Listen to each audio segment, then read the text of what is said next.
be joined today by Lee Zeidman, who's the president of not only Staples Center, but also Microsoft Microsoft Theatre and LA Live. So Lee, for those people out there that don't know you, perhaps you can just tell us, a bit about yourself, your role, and career highlights to date. Well, thank you, Katie, for having me today. I am Lee Zeidman. Obviously, I'm president of Staples Center and Microsoft Theatre and LA Live. Ironically, I was the first person that was ever hired for Staples Center. So I've been here 22 years as part of the entire campus and project. Prior to that, I was director of operations and then vice president of operations and oversaw the Forum in Inglewood, California, when the Lakers and the Kings played there. I was hired with 1 year to go for the Lakers and the Kings before they moved downtown to Los Angeles and Staples Center. I believe the success of Staples Center and ultimately LA Live has revitalized downtown Los Angeles, and it's been a great run. We've hosted 7 NBA finals, of which our teams have won 5 here, 2 Stanley Cup finals, of which they've won 2, 5 WNBA finals, of which they've won 3. We've hosted 19 out of the last 21 Grammys, numerous award shows at Microsoft Theater, and we were I believe, what you would call the grandfather of all entertainment districts as it relates to those being built all over the world right now.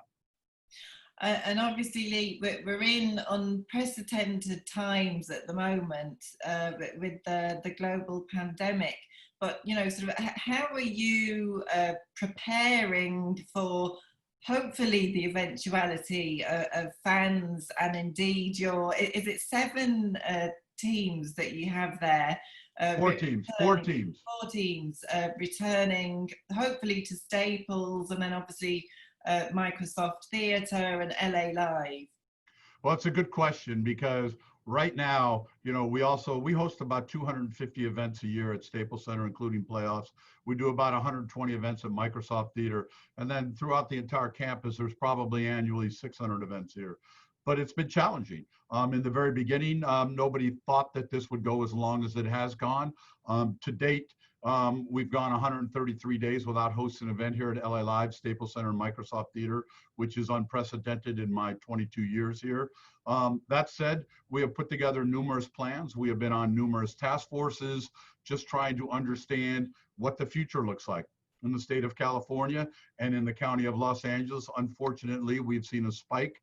We've taken a step backwards as it relates to what we have done to flatten the curve. So I can't sit here and tell you when we're going to get out of what we are in right now, stage 3, which is we are allowed to host events, sporting events at our venues without fans. Stage 4 allows us to host events with fans. That said, we are waiting on the WNBA, the NHL, and the NBA to finish their 1920 seasons before I believe that they're actually going to focus on their 2021 seasons. So our challenge right now is the fact that we haven't set any dates for 2021 for the NBA or the NHL or the WNBA. We have no idea if they're going to start traditionally in October or move to December or maybe even into March, based on the fact that they think that they may be able to host more spectators if they do that. So we're in the position of trying to move concerts, reschedule concerts and family shows and sporting events without really knowing anything. So it's been a huge challenge on our booking calendar. And at the same time, we're on a parallel path to continue to write our guidelines that will allow our team members to come back, our staff to come back, and the tenants and the teams that play in our building to come back. So we've got all those guidelines and plans that I tell people are living documents, because as this thing changes on a daily basis, and by the time we're done with this conversation, more things will have come about, because this pandemic's 6 to 7 months old right now. And obviously, one thing you mentioned there that the European venues might be interested in, sort of over in here in Europe, a lot of the venues are planning to either, sort of come back at full capacity, like the UK just announced on Friday that they'll be back to full capacity, they'll be back with crowds, mass gatherings from October 1st. And then we've seen in like the Bundesliga and different leagues, I know in Poland, they're allowed sort of 25% capacity back in the stadiums. Do you have anything like that, or is it purely no fans and then back to full capacity? There's no in between? Well, first of all, we're AEG is a global company, so we do have venues in London, in the UK, obviously the O2. We have the Mercedes-Benz Arena in Berlin. We have arenas in Shanghai as well. So we were just on a call this morning talking about the obvious opening up at limited capacities in the UK. I believe it's August 1 that they're going to allow them to bring in limited capacities. We just did an event in Shanghai at the Mercedes-Benz Arena there, where they had, I think, 4,500 people physically distanced. But here in the United States, it's different. It's really 50 different countries almost in the United States, because they have their own guidelines, they have their own protocols, they have their own governors, they have their own cities, and they have their own guidelines from their county health departments. Here in Los Angeles and California, we do not have any guidelines that allow us to go from where we are right now, hosting events without spectators, stage 3, to move into stage 4. We will be allowed to have full spectators. And as I think I told you earlier, 25% capacity, 50% capacity, those are some things that are going to have to be worked out with our tenants as it relates to who actually gets that. Is it your season ticket holders? Is it going to be your suite owners? Is it going to be your club seat or premier seat owners, or your staff that make up those 25% capacities? Those are questions that are going to have to be asked and answered if and when in California we do get a percentage of capacity. That said, we are in an arena that is not owned by one owner that owns the team or owns the 2 teams in the venue that could answer those questions quicker. We're a venue that has 150 suite owners, 2,600 premier seat owners that the venue sells, and then we have 4 teams that have their season ticket holder base. So if you talk about a 25% capacity and putting a manifest together for them, there are those questions that I just brought up that are going to have to be asked and answered, as well as, does it make financial sense for the leagues or the teams to move forward at limited capacities? And as I've told a lot of the colleagues that I talk to on Zoom and Teams calls throughout the days here, listen, just because you have 25% capacity and you believe that you have successfully physically distanced people coming in, you've handled food and beverage, you've handled locker rooms and the sanitization that I'm sure we'll talk about, all those type of things. The real proof of the pudding, if you had a successful event, is going to be anywhere from 2 to 14 days later when you see if there are any spikes coming out of those attendees. And so obviously, whilst you're sort of not allowed, you're behind closed doors, so to speak, are there any sort of non-traditional avenues or technologies, or are you looking at virtual events, anything like that? We are working on virtual events with, we do a lot of award shows at Microsoft Theater, from the ESPYs to the Emmys to the American Music Awards to the BET Black Entertainment Television Awards, the Game Awards. So we have a lot of award shows that take place there. We are talking to the next 2 that are up in the queue, which is the Emmys and which are the American Music Awards, about what they're going to do. They're in September and November. We have no indication if we're actually going to be out of this pandemic to where we're able to host any kind of limited capacities, or if it's going to be like a broadcast studio.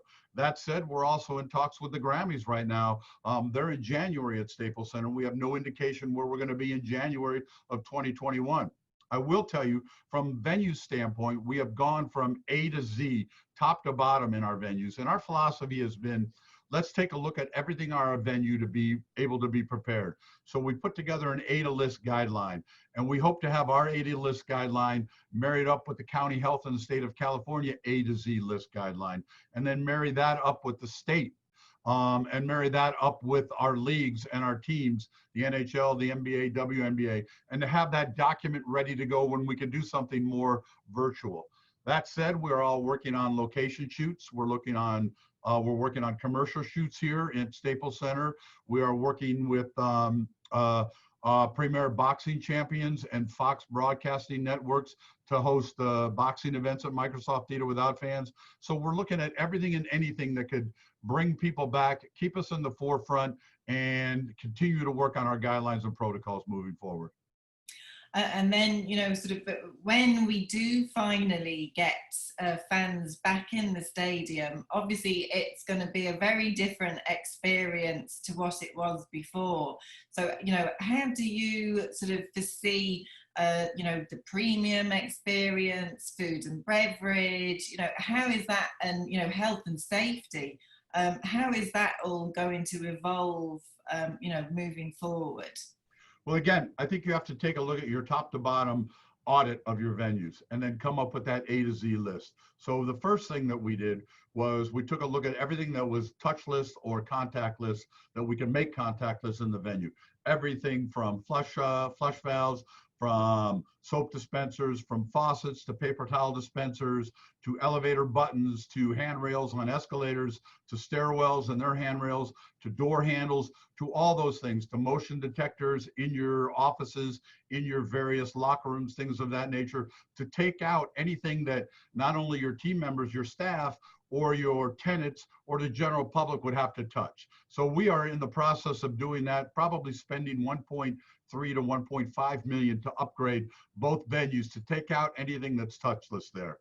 That's the first thing. The second thing that we are doing is we're working with our partners, ABM, which is our housekeeper outside contractor, Belfour, which is a sanitization company that we've used here, Blue Eco and Atmos Air, which deals with our HVAC. And we're looking at all those systems to upgrade those as well, to make sure that we can purify and take out the contaminants before they get to our HVAC system and pump the air in our bowls into our venues. The third thing we're looking at is our protocols and how we're actually going to do from A to Z, getting people in from the parking lots into the venues. And we're looking at everything that timed egress, everything that looks at our contactless tickets, and they're on your phones, everything of that nature. We're working with Levy's, who's our food and beverage provider, on making everything contactless as you go to pay. We're looking at going cashless here. It's been quite successful in some venues in the UK and in the United States, Mercedes-Benz Stadium in Atlanta, for instance. So we're going to go cashless as it relates to what we're doing there. We believe that's the way to go. That said, I believe as a venue operator, we need to reimagine and reinvent the fan experience. Everything from when you buy your ticket, to when you get to the parking lot, when you come to our doors, and when you go to buy your food and merchandise and get to your seats. Now, once you reinvent that, you need to make sure that you can educate, educate, and educate. We're going to have to educate our staff. We're going to have to educate the teams and the tenants and the leagues, and we're going to have to educate the general public on what we've done and what we're going to do. We are, and I'm very proud of this, we're the first global biorisk certificated venue in the world as it relates to arenas. Miami Hard Rock's NFL Stadium was certified as well. It was a very rigorous program, 20 major protocols that we went through with GBAC, and we're very proud of that because I believe that's going to be another tool in our toolbox, along with the touchless and contactless things that we have done and the changes we're doing with F&B with Levy that will allow us to show our team members, the teams, the leagues, and the fans coming in here that Staples Center is safe, Microsoft Theater is safe and ready to go. Again, you know, reimagining that entire process from A to Z moving forward. And some of the things we're looking at from a food and beverage standpoint are, you know, contactless where you pay. Obviously, we're looking at the just walk in, walk away concept with Amazon and Levy E15, where you could wave your card, come in there, purchase your products, wave your card again, walk out, saving time. So there are a tremendous amount of things that we're looking at doing. We have some time because, again, I do not believe we're going to have fans in Staples Center the rest of this year. And then recently, we actually did an interview with a neighbouring venue, LA. It was Christian Lau, the Chief Technology Officer for LAFC and Bank of California Stadium. And obviously, he was telling us that you're sort of on this task force and that it's, you know, sort of yourselves, AEG, LAFC, Bank of California, and I believe sort of all the sports and entertainment venues across sort of LA and the wider California region. So obviously you, like most people, strongly believe that, you know, networking, sharing ideas is an absolute must at this time. It's a great task force. First of all, it's one of the ones that is still moving forward as it relates to what we're doing because of the changes in the spike and the infections here. But it is a task force that Christian's on. They're 2 miles down the road from Staples Center. They compete with our soccer team, the Galaxy, and they compete with Dignity Health Sports Park, which is in Carson, which is our venue as well. But it's comprised of all the major venues in Southern California and is a great sounding board for talking about temperature checks, signage programs, signage plans that we're going to need to do throughout our venues. All the newest technology is out there. You know, there used to be a day where venues really didn't want to talk to each other because you would give away your secrets and things of that nature, or your booking opportunities, and you didn't want to disclose those because they may go to other venues if they could throw out a better deal, you know, based on a different rate card. Now, based on this pandemic, I look forward to talking to everybody Tuesday morning at 9 a.m. just to hear what they're doing, hear their challenges, hear what their plans are encompassing, hear what they're doing, not only from an intercollegiate standpoint, but from the NFL, the NBA, and the NHL as well. So I find them tremendously educational as it relates to what we're doing. And you know what? I believe that it is because of this task force that we were actually able to assist the LA County Public Health Department and the state of California in putting together guidelines. Because I'll be honest with you, in the very beginning, we were kind of way down the list as it relates to what they were looking at. They needed to flatten the curve. They needed to make sure that the hospitals were not overrun. They needed to make sure that the healthcare professionals were properly protected, as well as the first line responders. So mass gatherings and what we do was not even a thought in their minds based on everything they had to do. Now we've been able to put together protocols and guidelines and plans and shared them not only with ourselves, but with LA County Public Health and the state of California, which I believe has produced guidelines for all of us to adhere to. And as I tell everybody, these guidelines are living, breathing documents. They are changing every day, and they are changing on a weekly basis as we learn more about this pandemic and we learn more about what the leagues want to do, what the teams want to do, and what the general public is going to accept. And one of the things that I've stressed all along is educate, educate, and educate. And once you do that, you need to make sure that we're no longer going to just clean overnight. We're going to have to sanitize. We're going to have to sanitize prior. We're going to have to do a sanitization program during and a big sanitization program after each event. And so we continue to refine those policies and procedures as well. And how do you think moving forward, Lee, that, you know, that the sort of sports and live entertainment sector as a whole is going to evolve? Well, listen, I do not believe the experience is ever going to go away. The sights and sounds and the smells of live entertainment are always going to be there. I'm always amazed. You know, I stand in one place for all the events that I attended at Staples Center Microsoft Theater, and I'm always amazed at the millennials and the Gen Zs and the Gen Xers and even the baby boomers to that standpoint, always on their phones. Listen, I don't go to other events outside of the ones that I'm working at because that would be far too many events for me to be going to. When I'm not here, I like a night off. That said, I like to take in the sights and the sounds and the smells. I like to watch what's happening on the ice or the court or the concert stage or with the people around me and smell the various F&B offerings in the concession stands. I'm amazed at how much time people actually spend on their phones. That said, I do understand that everybody likes to post where they're at. Everybody's on Snapchat, everybody's on Instagram, everybody's on Twitter or TikTok. I get all of that. That said, I don't believe you're going to be able to replace the live experience. We're going to get a good understanding in the next couple of weeks, especially here in the United States, with the beginnings of the NHL, the NBA, and the NFL, and intercollegiate potentially sports, and the WNBA and Major League Baseball. I hope that this keeps people indoors more, especially in California and Los Angeles, where they're going to actually be able to watch some live sports and they're not out there without face coverings, physically distancing and going into large crowds. And it helps our curve come down, which would allow us to open up quicker. That said, I believe you're always going to have the need for the live experience and people to congregate. What I don't know is, because here in the United States and California, unemployment has been sky high. People have been out of jobs now for close to 6 months now. Our stimulus packages are supposedly ending this week. I know that our government is looking at extending that. I don't know to what level for unemployment it's going to be. So not only are we going to face, as venue operators, the pent up frustration that people have had, we hope that'll bring them back into our venues, but we're going to face that people have been out of work for a long period of time. And, you know, their first and foremost responsibilities are to put food on the table for their families, and to maintain their rent, and to maintain, you know, some of their leases and things of that nature. So I don't know how much discretionary income people are going to have to actually come back and attend 4 or 5 sporting events a year, or 6 concerts a year. That's to be seen moving forward, to be honest with you. I do know that there will be a pent up desire to get out.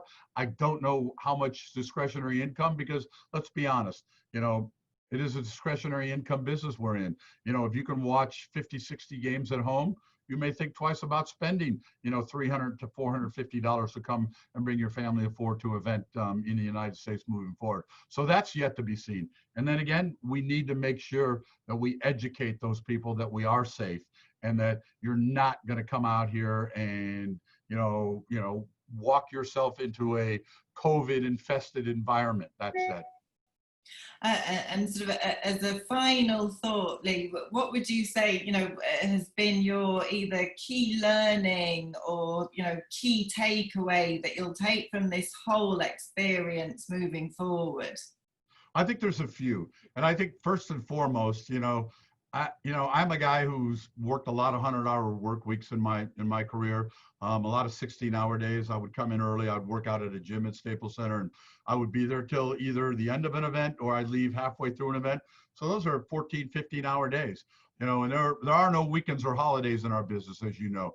I think what this has taught me personally is how to work smarter, not harder. You know, I've been able to work smarter from home. I've come into the office, you know, every now and then to kind of check the properties.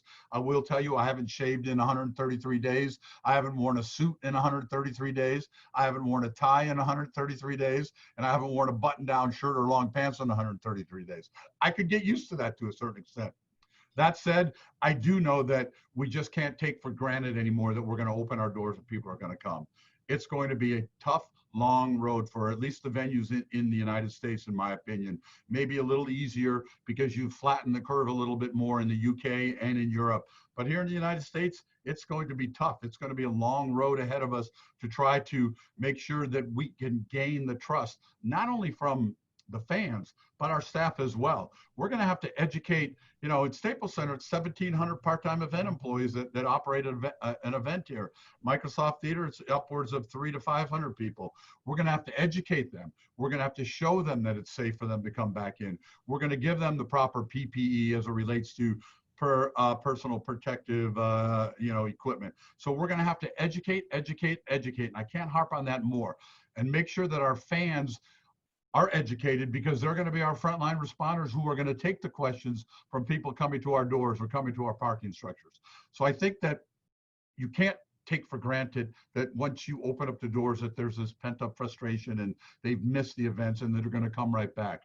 You're going to have to educate them and show them, not with a document holding up in your hands that, hey, we've got this certification, but showing them throughout the event, throughout post-event, throughout pre-event, during the event, that you take this seriously, that you're sanitizing, you're cleaning, you're wiping down, and that this is a safe venue, or the venues that we all work in are safe venues.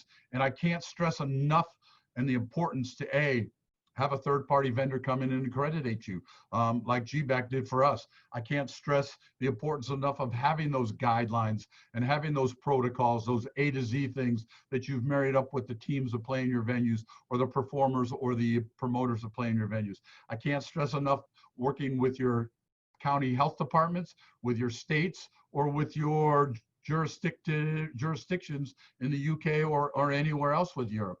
I think you need to bring those partners along, because everybody needs to be educated and everybody needs to be firing on all cylinders once we get the go to open up and bring full capacities back to our venues.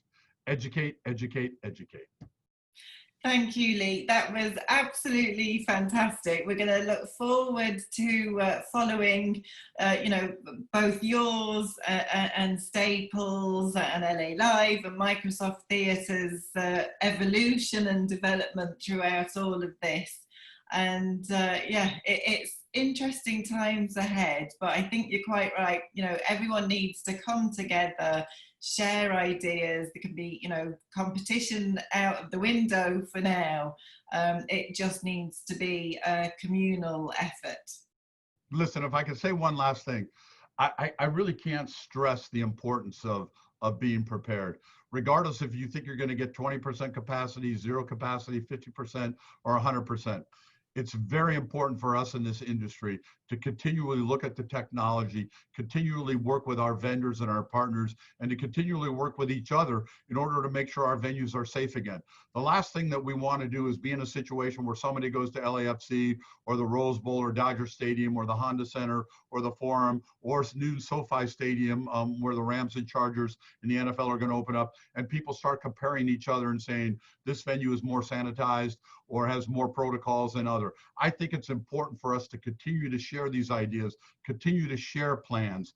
I have no problem. Anybody wants to reach out to me and I will share our documents and our plans with everybody, because I think it's important for this entire industry to make sure that we are properly educated, properly sanitized going back forward, and we are united as we move forward. And last but not least, I think it's very important for all of us, obviously, to stay safe, stay healthy, but most of all, stay positive in these times. Thank you, Lee. So I'll make sure anyone that's interested, obviously just email me at katie@sportsvenuebusiness.com and I can put you in contact with Lee. So Lee, thank you so much. That was great. We're looking forward to seeing you in the not too distant, whether it's in a suit or a t-shirt. It's always great to see you. I'm half and half there. And Katie, please keep up the good work on the publication, because you do a great job in educating not only the European industry, but the United States as well. So I look forward to reading your publication every time it comes out. But we need more people to continue to write about what we need to do moving forward, so the general public will be safe, will feel safe to come back to the festivals, to the sporting events, and to the concerts moving forward. So take care of yourself. And you take care and keep safe. Thank you. Thanks.